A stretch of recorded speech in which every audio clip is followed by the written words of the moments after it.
Bila seseorang meninggal, ramai ingat harta terus selesai.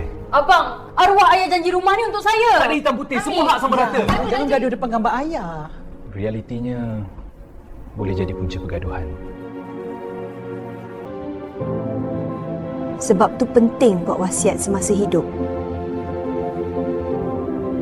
Wasiat bantu susun harta dengan jelas, ikut hukum faraid dan kehendak kita.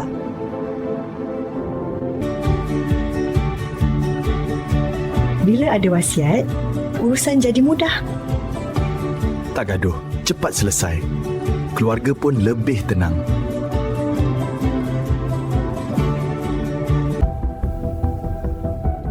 Jangan tunggu terlambat. Klik link atau DM sekarang untuk buat wasiat Anda hari ini.